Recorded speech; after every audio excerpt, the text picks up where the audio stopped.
আমার কাছে তুলনামূলকভাবে মুক্তিযুদ্ধের প্রশ্নে, নানা রকমের প্রশ্নে আমার কাছে মনে হয়েছে Awami League is better then BNP, সেই কারণে আমি আওয়ামী লীগে যোগ দিয়েছি। আওয়ামী লীগ ক্ষমতায় থাকার আগে শেখ হাসিনার জন্মদিন, বঙ্গবন্ধুর মৃত্যুদিন, বঙ্গবন্ধুর জন্মদিন, শেখ হাসিনার প্রতিদিনকার ভাষণ, অন্যান্য মন্ত্রীদের ব্রিফিং, তা যেভাবে কাভার করতো আর বর্তমানে যেভাবে কাভার করে তার মধ্যে আপনি তফাৎ দেখতে পান কিনা? মানে সাংবাদিকতার জায়গায় যারা আওয়ামী পন্থী বা বিএনপি পন্থী তার কথাই আমি আসতেছি না। আর যদি 20 বছর ধরে যারা আগে আওয়ামী পন্থী ছিলেন তারাই এখন শুধুমাত্র সংবাদের নেতৃত্বে থাকেন, তাহলে তো এটা আরো ভয়ঙ্কর ব্যাপার। যে যারা আওয়ামী নেতৃত্বে, আরো ভয়ঙ্কর ব্যাপার। জি জি জি, আমি একটা উদাহরণ দিই আপনাকে। জি, সম্ভবত 91 সালে আমি তখন সাপ্তাহিক প্রিয় প্রজন্ম একটা পত্রিকায় কাজ করি। তখন মাহমুদুর রহমান মান্না তখন আওয়ামী লীগে যোগ দিলেন। তখন আমাদের একটা ইভেন্ট ছিল, প্রতি সপ্তাহে আমরা একজন রাজনৈতিক নেতাকে আমাদের অফিসে আমন্ত্রণ জানাতাম। আমাদের প্রোগ্রামটা ছিল, নাম ছিল প্রিয় প্রজন্ম পার্লামেন্ট। সেখানে একজন রাজনৈতিক নেতা আসতেন, আমরা সবাই মিলে ওনাকে প্রশ্ন করতাম। তো এক অনুষ্ঠানে অতিথি ছিলেন মাহমুদুর রহমান মান্না। তখন উনি সদ্য আওয়ামী লীগে যোগ দিয়েছেন এবং আমরা তাকে সাংঘাতিকভাবে সবাই চেপে ধরলাম, আপনি সারা জীবন রাজনীতি করেন আওয়ামী লীগের বিরুদ্ধে, জাসদ বাসদ ইত্যাদি, একদম কমপ্লিট আওয়ামী লীগের বিরুদ্ধে, এখন এসে আপনি আওয়ামী লীগে যোগ দিলেন কেন? উনি শেষ পর্যন্ত সারেন্ডার করে এই কথা বললেন যে আমার সামনে দুইটা, আমি শুধু রাজনীতিটাই জানি, আমি রাজনীতিটাই করতে চাই, কিন্তু এখন স্বৈরাচারের পতন ঘটেছে, আমি একটা রাজনীতি করতে চাই, আমার সামনে দুইটা অপশন, আমি হয় আওয়ামী লীগে যোগ দিব অথবা বিএনপিতে যোগ দিব। আমার কাছে তুলনামূলকভাবে মুক্তিযুদ্ধের প্রশ্নে, নানা রকমের প্রশ্নে আমার কাছে মনে হয়েছে Awami League is better then BNP, সেই কারণে আমি আওয়ামী লীগে যোগ দিয়েছি। এখন আপনি যদি মোটা দাগে বাংলাদেশের রাজনীতিকে ভাগ করেন, আমি কিন্তু একদম প্রথম বেসিক বলেছি যে একজন সাংবাদিকের সব ধরনের চোখ কান খোলা থাকবে এবং তাকে সব দলের ভুল শুদ্ধ সবটা ধরতে জানতে হবে। কিন্তু ওই যে মোটা দাগে যদি শেষ পর্যন্ত এসে বলেন যে মানে কোনটা ভালো কোনটা, মাহমুদুর রহমান মান্না কিন্তু এখন শেষ পর্যন্ত আওয়ামী লীগে থাকতে পারেননি, উনি কিন্তু এখন আবার আওয়ামী বিরোধী। কিন্তু যখন ওনার প্রশ্ন মানে বেটার রাজনৈতিক দল বেছে নেওয়ার প্রশ্ন এসেছিল, তখন কিন্তু উনি আওয়ামী লীগকে বেছে নিয়েছেন। আমি বলবো না যে বাংলাদেশে যে সাংবাদিকদেরকে এরকম একটা দল বেছে নিতে হবে, বেছে নেওয়া উচিত। বাংলাদেশের যেই দ্বিদলীয় সাংবাদিকদের মধ্যে দ্বিদলীয় রাজনীতির ধারা চলছে, সেটা আমি কোনোভাবেই সমর্থন করি না, কখনোই করি না। কিন্তু আপনি যদি শেষ পর্যন্ত বলেন যে মানে এই আওয়ামী লীগ বিএনপির মধ্যে বাঁচতে গেলে মানে মুক্তিযুদ্ধের চেতনার প্রশ্ন, চেতনা নিয়ে আবার অনেক প্রশ্ন আসবে, কিন্তু মানে মুক্তিযুদ্ধের নেতৃত্ব দানকারী দল, প্রগতিশীল, উদার, অসাম্প্রদায়িক ইত্যাদি ইত্যাদি প্রশ্নে আওয়ামী লীগ একটু বেটার সাপোর্ট পাবে। কিন্তু আমি কিন্তু মানে অসাম্প্রদায়িক দল সেই বিবেচনায় কিন্তু আওয়ামী লীগকে আমি কখনোই কোনো ছাড় দিব না। আওয়ামী লীগ একটা দুর্নীতি করেছে, একটা ক্রস ফায়ার করেছে, একজনকে গুম করে ফেলেছে, সেটা বলতে আমার একটুও বাধবে না, আমি সেটা বলতে চাচ্ছি। আপনি যেহেতু মান্না ভাইয়ের উদাহরণটা দিলেন, সেহেতু আমি ধরে নিচ্ছি যে মান্না ভাইয়ের কথাটা আপনার পছন্দ হয়েছে, মানে রাজনীতি করতে হলে আওয়ামী লীগ বা বিএনপি করতে হবে। তাহলে কি মান্না ভাই আওয়ামী লীগ আমি আওয়ামী লীগ বিএনপি করতে হবে সেটা বলি নাই। উনি বলতে চাচ্ছেন যে উনি মানে আরো বড় পরিসরে রাজনীতি করতে চান, সেই কারণে আওয়ামী লীগ বা মন্ত্রী হতে চান, এমপি হতে চান, সেটা হয়তো বলেনি, হয়তো এমপি হতে চান, মানে এটা তো ব্যাক অফ মাইন্ডে ছিল। কিন্তু উনি আরো বড় পরিসরে রাজনীতিটা করতে চান, সেক্ষেত্রে আওয়ামী লীগ বা বিএনপি একটা দল বেছে নেবেন। সেখানে উনি আওয়ামী লীগকে বেছে নিয়েছিলেন তখন, কিন্তু শেষ পর্যন্ত উনি থাকতে পারেন। কিন্তু আমি বলছি যে এটা রাজনীতিবিদের ক্ষেত্রে সত্যি হতে পারে, গোলাম মাওলা রনির ক্ষেত্রে সত্যি হতে পারে, কিন্তু একজন সাংবাদিকের ক্ষেত্রে কখনোই এটা হওয়া উচিত না যে উনি আওয়ামীপন্থী সাংবাদিক, সেই কারণে আওয়ামী লীগের ভুলটা ওনার চোখে পড়বে না, এটা একজন সাংবাদিকের কখনোই হবে না। আপনার কাছে কি মনে হয় না যে এখনকার সাংবাদিকরা নিজেদেরকে গর্বিত ভাবে উপস্থাপন করেন যে তিনি আওয়ামীপন্থী সাংবাদিক? যেমন বিএফএজের যে ভাগটা আওয়ামী লীগের, এখন সংসদে জাতীয় প্রেস ক্লাবে যে নির্বাচন হবে যে আমি আওয়ামীপন্থী বা আমি আওয়ামী লীগের মনোনীত, সেটা বলতে যে তারা গর্ববোধ করতেছেন, সেটার কি হবে? এবং আমরাও যে সেই গর্বের ঢোলে তাল দিচ্ছি না, আমি ব্যক্তিগতভাবে কখনো তাল দিই না। আমি এটাকে গ্লানির মনে করি। কেউ যদি এসে আমাকে বলে যে আমি সাংবাদিক, আমাকে ভোট দেন, আমি বিবেচনা করবো। কিন্তু যদি বলে আমি আওয়ামীপন্থী সাংবাদিক সেই কারণে আমাকে ভোট দেন, বা বিএনপি পন্থী সাংবাদিক সেই কারণে ভোট দেন, সেটা আমার কাছে ব্যক্তিগতভাবে কখনোই বিবেচনা না, এবং আমি চাই যেটা হওয়া উচিত না, আমি সাংবাদিক হিসেবে বিবেচনা করব। কিন্তু এটা চলে বাংলাদেশে। আপনি যেটা কথা বলছেন আমার কাছে সেটা গ্লানির। আমাদের প্রযোজক আমার কানে কানে বলছেন জুবায়ের যে উপকমিটি করা হয়েছিল সাংবাদিকদের এই নির্বাচনের আগে এবং সেই উপকমিটিতে গর্ব নিয়ে অনেকে বলেছেন যে আমি এই উপকমিটির সদস্য। তো মানে এটা তো এটা একটা সাংঘাতিক লজ্জার ব্যাপার হয়েছে। আমি জানি এটা যে সম্প্রতি বাংলাদেশের আওয়ামী লীগের কেন্দ্রীয় কমিটির কয়েকটি উপকমিটি গঠন করা হয়েছে এবং সেখানে কয়েকজন সাংবাদিক স্থান পেয়েছিলেন এবং তারা সেটা নিয়ে গর্ব করেছেন। আমার কাছে এটা খুবই লজ্জার ব্যাপার মনে হয়েছে, এটা খুবই গ্লানির। আপনার একদম ফাইনালি গিয়ে আপনি ভোটের দিন হয়তো আওয়ামী লীগকে ভোট দিতে পারেন, কিন্তু সারা জীবন আপনি আওয়ামী লীগের একদিন ভোট দিবেন বলে সারা জীবন আওয়ামী লীগের সব দোষ আপনি আড়াল করে রাখবেন, এটা হওয়া উচিত না, এটা হওয়া উচিত না। অন্তত আপনি যখন পেশাদার সাংবাদিক তখন এটা কোনোভাবে হওয়া উচিত না। জনাব প্রভাস আমিন, আপনি জানেন যে আপনি সম্প্রতি আপনার একটি লেখায় আওয়ামী লীগের যে সাধারণ সম্পাদক আছেন জনাব ওবায়দুল কাদের, তার ভাইয়ের ব্যাপারে আপনি লিখেছেন যে তার ভাই বলেছেন মাননীয় প্রধানমন্ত্রী শেখ হাসিনা জনগণকে ভাতের অধিকার দিতে পারলেও আসলে ভোটের অধিকার দেওয়া হয় নাই। আপনি সেই কথা শুনতে বলেছেন জনাব ওবায়দুল কাদেরকে। কিন্তু আমাদের প্রশ্ন, আমাদের দর্শকদের প্রশ্ন, আমরা সাংবাদিকেরা বা আপনি, আমি যদি জায়গাটা আরো ছোট করে আনি, আপনিও কি আসলে এই কথা যেভাবে বলা দরকার সেভাবে বলতে পারছেন বা বলেন যে শেখ হাসিনা আসলে ভোটের অধিকার দিতে পারে নাই বাংলাদেশের মানুষকে, এবং দুটি নির্বাচন শেখ হাসিনার আমলে 2014 সালে এবং 2019 সালে হয়েছে, তার একটিও আসলে ঠিক নির্বাচন হয় নাই, সেটিকে আমরা বা সাংবাদিকরা ঠিক মতো বলতে পেরেছে বা আপনি বলতে পেরেছেন? জি খালেদ, আপনাকে অনেক ধন্যবাদ। আমি শুরুতে একটু গোলাম মাওলা রনিকে একটা ধন্যবাদ দিতে চাই। উনি ওনার যেই ব্যক্তিগত অবস্থানের কথা বলেছেন, যে উনি যেই দলই থাকুন, যেই দলের ভালো মন্দ, সেটা আওয়ামী লীগ হোক বিএনপি হোক, সেটা তুলে ধরার চেষ্টা করবেন। এটা আসলে একজন সাংবাদিকের ভূমিকা হওয়া উচিত এমন। গোলাম মাওলা রনি একসময় সাংবাদিকতা করতেন, সেই কারণে ওনার মধ্যে একটা ইনবিল্ট সাংবাদিকতা রয়ে গেছে। সেই কারণে উনি যেই দলেই থাকুন তখনও সেই দলের ভালোটাও তার চোখে পড়ে, খারাপটাও চোখে পড়ে, সেটা আওয়ামী লীগ হোক বিএনপি হোক, সেটা উনি এখনো ধারণ করছেন। এটা আসলে একজন রাজনীতিবিদের চেয়ে একজন সাংবাদিকের আরো অনেক বেশি হওয়া উচিত। একজন সাংবাদিক অবশ্যই সব রাজনৈতিক দলের বিএনপি, আওয়ামী লীগ, জামাত, জাতীয় পার্টি, সব রাজনৈতিক দলের ভালো এবং মন্দ, বাংলাদেশের কোন রাজনৈতিক দল 100% ভালো বা 100% মন্দ হতে পারে না। তার সব দলেরই কিছু না কিছু খারাপ গুণ, ভালো গুণ থাকবে।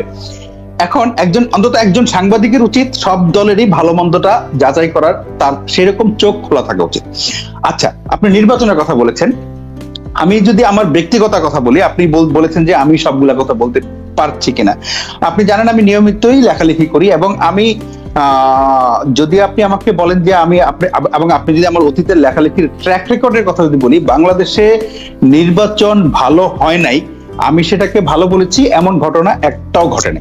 আমি 2018 সালের নির্বাচনের কথা বলেন, 2014 সালের নির্বাচনের যতটুকু ত্রুটি বিচ্যুতি আমার চোখে পড়েছে, বা হয়তো আমি নির্বাচনের দিন দেখিনি কিন্তু পরে আরো অনেক অভিযোগে দেখেছি যে আসলে নির্বাচনটা ভালো হয়নি। যেমন 2018 সালের নির্বাচনের কথা যদি বলি, আমি ব্যক্তিগতভাবে খুব লাইন ধরে শান্তিপূর্ণভাবে ভোট দিতে পেরেছিলাম। দিয়ে আসার পরে আমি তো অফিসে এসে বলছি যে আমি ভোট দিয়ে এসেছি এবং আমি দেখে এসেছি ওখানে লম্বা লাইন। কিন্তু পরে দেখলাম যে আসলে আমি নির্বাচনটা আমার চোখে যতটুকু ভালো দেখেছি, আমি শুধু আমার ভোটটি দিয়েছিলাম একটা কেন্দ্র, সেটা হলো সেন্ট্রাল রোডের আইডিয়ালিস্ট কলেজে আমার কেন্দ্র, একসময় আমার বাসা ছিল ওখানে। তো সেখানে কিন্তু আমি খুব ভালোভাবে ভোট দিয়েছি, কোনো অসুবিধা হয়নি। এবং আমার লাইনে ওখানে বাসা ফেরদৌসী মজুমদার, রামেন্দ্র মজুমদার, ওনার মেয়ে ত্রাপা মজুমদার, তাদের হাজবেন্ড সৈয়দ আপন হাসান, তারাও ছিল, তাদের সাথে একসাথে আমরা খুব ভালো। কিন্তু আমি অফিসে এসে যখন দেখলাম যে আসলে আমি আমার চোখে যতটা ভালো দেখেছি, নির্বাচন আসলে ততটা ভালো হয় নাই, এবং আরো পরে জানলাম যে ততটা ভালো না, নির্বাচন আসলে ভালোই হয়নি একদমই। এবং কখনো কখনো যে আগের রাতে ভোট হয়ে যাওয়ার অভিযোগিত নানা অভিযোগ, এবং আমি কিন্তু প্রত্যেকটা অভিযোগ আমি আমার কলমে তুলে ধরেছি। এবং 2014 সালের নির্বাচনও ভালো হয় নাই। স্থানীয় সরকার নির্বাচন শুরুর দিকে ভালো ছিল, একদম আওয়ামী লীগের প্রথম দিকে, মানে এই 12 বছরের আওয়ামী লীগের প্রথম দিকে স্থানীয় সরকার নির্বাচনগুলো ভালো হয়েছে। ইভেন 2014 সালের নির্বাচনের আগে গাজীপুর, খুলনা, সিলেট সিটি কর্পোরেশন নির্বাচন বিএনপি জিতেছিল, সেগুলা সবগুলো আমি আমার মতো করে লেখার চেষ্টা করেছি। এখন আপনি বলতে পারেন যে একদম 100% লিখতে পেরেছি কিনা, 100% লিখতে পেরেছি কিনা, আমি আসলে বলতে পারি যে আমার মনে যতটুকু মনে হয়েছে আমি আসলে কোনোটুকুই বাদ দিইনি। আমি কখন একদিনের জন্য বলিনি 2018 সালের নির্বাচন ভালো হয়েছে। আমি বলেছি যে যেহেতু এই নির্বাচনটি হাইকোর্টে বা কোথাও চ্যালেঞ্জ হয়ে বা নির্বাচন সেখান থেকে, যেমন 2014 সালের নির্বাচনে যে অনেক লোক বিনা প্রতিদ্বন্দ্বিতা নির্বাচিত হয়েছিল, সেটার সাংবিধানিকভাবে কোনো বাধা ছিল না, কিন্তু নৈতিকভাবে নির্বাচনটি খুব স্ট্রং ছিল না। 2014 সালেরটাও ছিল না, 2018 সালেরটাও ছিল না, এটা আমি বলেছি, সবসময় বলেছি। তবে আপনি যেটা বলেছেন এটা ঠিক, যে আমরা বাংলাদেশে বসে একদম সব সত্যি কথা সবসময় বলতে পারি কিনা, সেটা নিয়ে আপনি আমাকে নানা রকমের ডাউট করতে পারেন। কিন্তু আমি মনে করি 2014 এবং 2018 নির্বাচন ভালো হয় নাই। আমি ব্যক্তিগত দাবি করতে পারি, আমার কলমে, আমার লেখায়, আমার ফেসবুকে, সামাজিক যোগাযোগ মাধ্যমে সবসময় আমার চোখে যেটুকু ত্রুটি ধরা পড়েছে সেটুকু আমি বরাবরই বলেছি। যেমন আমি একটা ছোট্ট উদাহরণ দিই। জি, আপনি শেষ করেন। একটা ছোট্ট উদাহরণ দিয়ে শেষ করি। 2018 সালের নির্বাচনের পরে আমি আমার লেখায় একটা উদ্ধৃতি দিয়েছিলাম আমাদের আরেকজন সিনিয়র এবং আমাদের খুব প্রিয় সাংবাদিক, আমি জানি যে আপনিও খুব পছন্দ করেন, মোজাম্মেল হোসেন মঞ্জু। উনি তার ফেসবুকে 2 লাইন লিখেছিলেন যে সরকার চেয়েছিল যে এমন একটা নির্বাচন যাতে কোনো রকমে পাশ করা যায়, কিন্তু রেজাল্টে দেখা গেলো যে গোল্ডেন জিপে পেয়ে গেছে। মানে নির্বাচনটা এমন হয়েছে, মানে ধরে আনতে বললে বেঁধে নিয়ে আসা। সরকার হয়তো চেয়েছিল যে নির্বাচনটা তারা কারচুপি করে জিতবে, কিন্তু কারচুপির মানে যে এই যে একদম সবকিছু নিয়ে আসবে, সেটা হয়তো সরকার আমি জানি না 2018 সালের নির্বাচনে সরকার হয়তো এমনটা চায় না। ফলে না চাওয়ার কারণে যা হয়েছে সেটা বাংলাদেশের যে প্রশ্নবিদ্ধ নির্বাচনের যে তালিকা 2018 নির্বাচন অবশ্যই থাকবে, উপরের দিকেই থাকবে। হয়তো আপনি তালিকা করলে 15 ফেব্রুয়ারি নির্বাচন সবচেয়ে খারাপ ছিল নাকি হানা ভোট সবচেয়ে খারাপ ছিল সেরকম করতে পারবেন, কিন্তু 2018 সালের নির্বাচনও খারাপ নির্বাচনের তালিকায় উপরের দিকেই থাকবে। আমার একটা প্রশ্ন, যে আপনি 90-এর গণ আন্দোলনের সাথে সরাসরিভাবে সম্পৃক্ত। 86-87 সাল থেকে যদি আপনার জার্নালিজম কেরিয়ার আমি ধরে নেই, এবং তারপরে বিশ্ববিদ্যালয়ে পড়াকালীন সময় যদি আপনি আন্দোলনের কথা শুনে নেই, স্বৈরাচারী সরকার বলে আপনারা যার বিরুদ্ধে আন্দোলন করেছেন সেই হোসেন মোহাম্মদ এরশাদের একটা বড় দোষ ছিল নির্বাচনে কারচুপি এবং নির্বাচনটাকে ঠিকমতো হতে না দেওয়া। সে 86, 88 এবং বাকি সব একই অপরাধ বা একই রকম দোষে শেখ হাসিনা সরকার দুষ্ট হওয়ার পরও এই যে দেশে স্বৈরাচারী সরকার বিরুদ্ধে একটা আন্দোলন হচ্ছে না, বা সাংবাদিকরা তার বিরুদ্ধে সেই অর্থে কলম লিখছে না, আপনি বলছেন আপনি লিখছেন কিন্তু তার কোনো ইম্প্যাক্ট নাই, তার কারণ কি বলে মনে করেন? আচ্ছা, আমি কিন্তু শুধু 86-88 কথা বলবো না, আমি আরেকটু পেছনের দিকে যাব।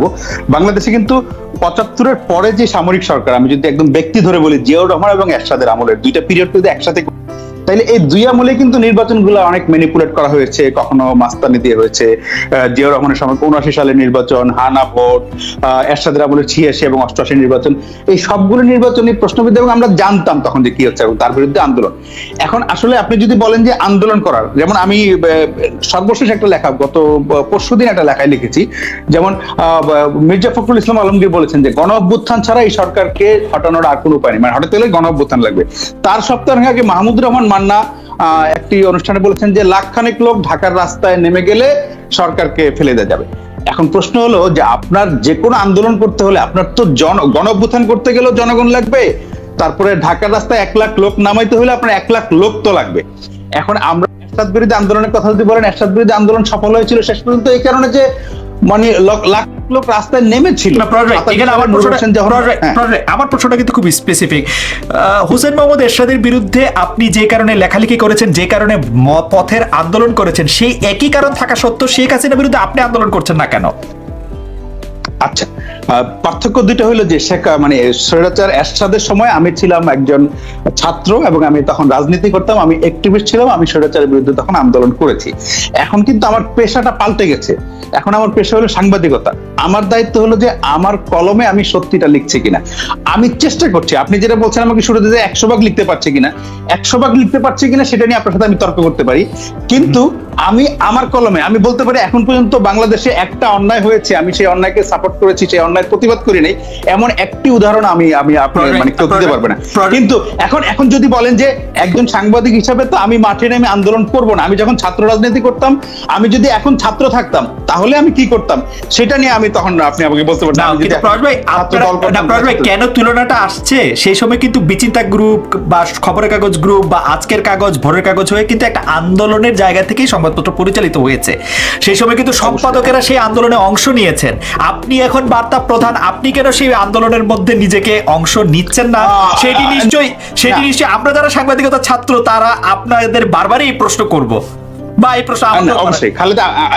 খালেদা, আমি আপনাকে বলছি যে স্বৈরাচার এরশাদ বিরোধী আন্দোলনে সাংবাদিকরা মাঠে নেমে অংশ নিয়েছিলেন, কিন্তু ডাক্তার মিলন মারা যাওয়ার পর, মানে 90-এর 27 নভেম্বর ডাক্তার মিলন মারা গেলেন, তারপরে 28 তারিখ থেকে 6 তারিখ পর্যন্ত, এরশাদ পতন পর্যন্ত এই 6-7 দিন কিন্তু পত্রিকা বন্ধ ছিল, মানে একদম সর্বাত্মক আন্দোলন যখন হলো। তার আগে কিন্তু আপনার কাছে প্রভাস ভাই, আমি আপনার কাছে এটা, যেহেতু আপনি ইতিহাস এবং কালের সাক্ষী, আপনার কাছে আমি একটি প্রশ্ন নিয়ে আসবো, রনি ভাইয়ের সাথে একটু কথা বলে আসি। সেই প্রশ্নটি হচ্ছে এরকম, আপনার কাছে কি মনে হয় কোনো কারণে এই যুগের বা এই সময়ের আপনারা যারা সাংবাদিকতার যারা নেতৃত্ব দিচ্ছেন তারা আওয়ামী লীগের প্রতি বিশেষ দুর্বল, বা এই দুর্বলতার কারণে আপনারা আপনাদের পেশার প্রতি মানে যেটা মানে যে দায়িত্ব পালন করা দরকার সেটা আপনারা করতে পারছেন কিনা, সেটা আমার প্রশ্ন থাকবে। আমি একটু রনিবের কাছে আসি।